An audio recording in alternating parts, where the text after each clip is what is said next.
Si hubiéramos empezado con el mejoramiento de vivienda, seguro que no acabábamos nunca. No sé cuánto tiempo vivían esas vinchucas sin alimentarse. Sí, antes había 45 niños ahora no hay ni uno. Me llamo Mario Grijalva y recorro América del Sur en moto, llevando conciencia sobre el Chagas.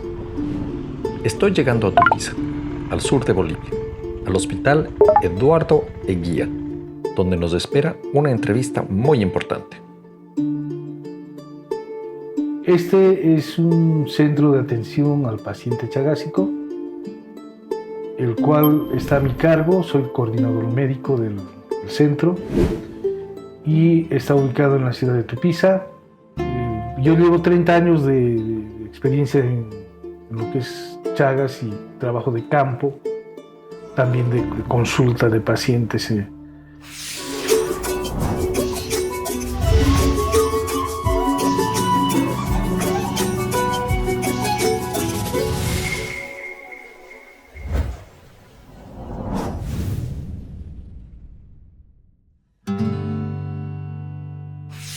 La región muy diversa y con una geografía caprichosa, flora, fauna muy diversa, de una zona rodeada de cerros de muy diversos colores. Por ejemplo, uno va viendo cerros de repente de un color amarillo, de un color plomo, y en Tupiza, si usted ve, todo está rodeado de cerros colorados, ¿no? Y ahí podemos ver una vegetación diversa, de repente los churquis y los riachuelos en los valles, y podemos encontrar una fauna silvestre abundante, desde conejos, patos, una especie de roedores de diferente tipo, palomas. Principalmente es una región agrícola, es una zona de ganado menor, tenemos cabras, los decimos chivos aquí, aunque la minería también es muy fuerte en nuestra región. ¿Cómo era el Programa Nacional de Chagas y cómo se desarrolló el programa en Tupiza? Inicialmente el programa de control de la enfermedad de Chagas tuvo unos proyectos aislados en Cochabamba, en Sucre, en Tarija, y la principal lucha en ese momento era contra el vector. Programas de control vectorial podríamos haberlos llamado, y el único que empezó de manera integral fue el programa de Tupiza. Desde el inicio tuvo un componente de control vectorial y un componente de atención al paciente chagásico. Por eso es que nuestro centro realizó tanta cosa en relación al diagnóstico, al tratamiento, etc. Ustedes fueron pioneros en el desarrollo de los protocolos que se usaron después. Y había que unificar criterios. Entonces nosotros trabajamos con la Escuela Argentina. Nuestra gente se fue a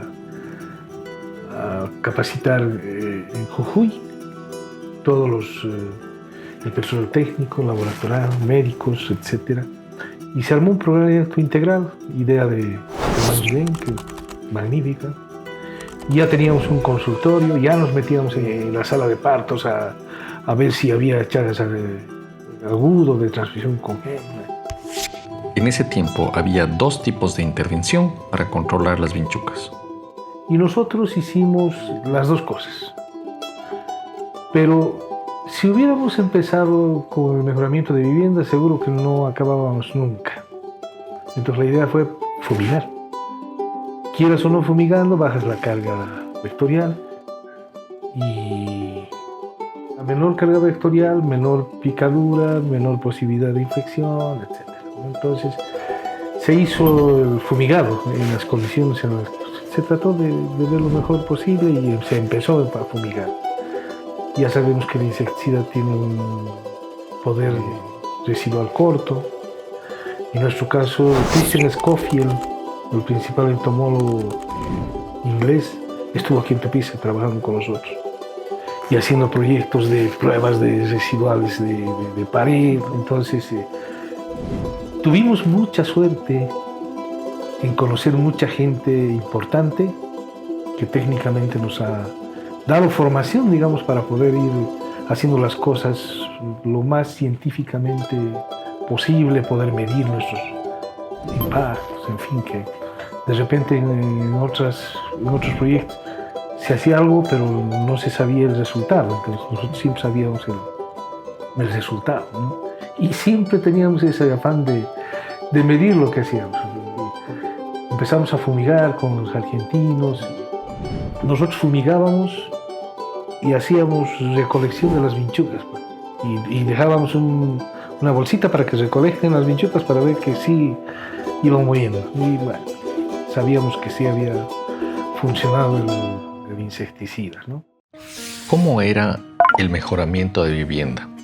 Y ahí surge la idea, ¿no? Y se propone un mejoramiento de vivienda antichagásica. ¿Qué teníamos que hacer? Eliminar la vinchuca, ese era nuestro objetivo. Entonces, ¿dónde vive la vinchuca? En los agujeritos, las grietas de la pared. Muy bien, ustedes preparan barro y me cierran ese agujero. Listo. Entonces era utilizar el material local del barro, tapar los agujeritos. Con el PMA nos dotó de unas bolsas que hicimos coser y hicimos unos tumbadillos. Y ese era el mejoramiento de vivienda. Cuando lo presentamos se reían de nuestro mejoramiento. Pero la intención, en realidad en ese entonces, no era darle comodidad, que sí dio cierta comodidad y mucha comodidad cuando ya no te pican las vinchucas en la noche. Pero fue muy importante, digamos, para el control vectorial, el mejoramiento de la vivienda. La otra cosa era la parte educativa. Había mucho animal que dormía dentro de las viviendas, etc. El perro era el que protestaba porque la gallina tenía prioridad. Las gallinas dormían debajo de la cama de la gente. Entonces, empezar a trabajar con sacar los animales, modelos de gallineros, corrales, les dotábamos de algún material que podía ser malla, por ejemplo, ¿no? Para hacer sus gallineritos. Y siempre teníamos problemas, que no lo puedo alejar mi corral de corderos, que tiene que estar pegado a la pared, porque si no viene el lobo o el zorro y se come mis ovejas. Entonces había muchos problemas con los cuales combatir para poder mejorar la calidad de vida de ellos, ¿no? Y poder controlar el vector. Las viviendas del área rural no tenían ventana, entonces peleamos con abrir ventanitas para que pueda entrar la luz, ¿no? Entonces se combinó un mejoramiento de vivienda antichagásica con el rociado. Como hacíamos 2 ciclos de rociado de la fase de ataque, entonces habíamos fumigado y el segundo tratábamos de que para el segundo rociado ya tengamos mejores condiciones de la casita para que también pueda durar un poco mejor el insecticida. Pero fue efectivo de una infestación del 75% de las viviendas. Actualmente estamos en una infestación de 1%. Y ese 1% son en el peridomicilio, corrales, etc., ¿no? ¿Cómo era la infección de las vinchucas con Trypanosoma cruzi? Y las vinchucas nuestras, el 45% de las vinchucas analizadas eran positivas en intra y peri. Y después ya, bueno, fue cambiando, el peri negativo y el intra siempre ha tenido mayor posibilidad de tener vinchucas infectadas. Ahora estamos hablando de una infección de triatominias del 0.03%. Entonces, hay poca vinchuca, la mayoría en el área, en el peridomicilio, y no tienen el parásito. Podemos decir que la vigilancia hasta ahí va buena, y comparada con los chicos que nacieron sin infección y que no se infectan, podemos decir que las cosas fueron bien. Y certificamos con el Cono Sur que se había interrumpido la transmisión vectorial en Tupiza. Llegó un equipo grande de la OMS, trabajamos en equipos, todo, y certificamos. Y ahora nuestro papel es mantener esa esa certificación o hacer la recertificación, digamos, de esos indicadores. Pero es claro, si antes había 45 niños ahora no hay ni uno. Claro, no hay que buscarle con mucha linterna, ¿no? Entonces, sí fue muy efectivo el hacer el control vectorial. Obviamente sabíamos que el 80% de los casos eran de transmisión vectorial. Y al eliminar la transmisión vectorial, no teníamos infección. ¿Cómo era la situación en el peridomicilio y en el área silvestre? Lo que más tenemos son gallineros, pese a que las aves no son propicias para el Trypanosoma cruzi, pero sí como fuente de alimentación de la vinchuca, que era de un gallinero prácticamente sacábamos como una lata de manteca llena de vinchucas, de un gallinero. Había una crianza de conejos, pero limitada. Sin embargo, yo puedo decirle de que es más importante los conejos que están afuera que los conejos que están adentro. Tenemos unas liebres, unos conejos grandes que están en los sembradíos, y tenemos el conejo común que se cría en el área silvestre y que es, junto con las ratas, hay unas ratas de cola larga, el principal alimento de las vinchucas de origen silvestre. Y lamentablemente el eliminar la vinchuca para nosotros, por ejemplo, hemos llegado a un nivel muy bajísimo, pero siempre tenemos focos de reinfestación, ¿no? Y reinfestación de focos silvestres. Y los focos silvestres son un poquito más complicados de identificarlos, de estudiarlos, etc.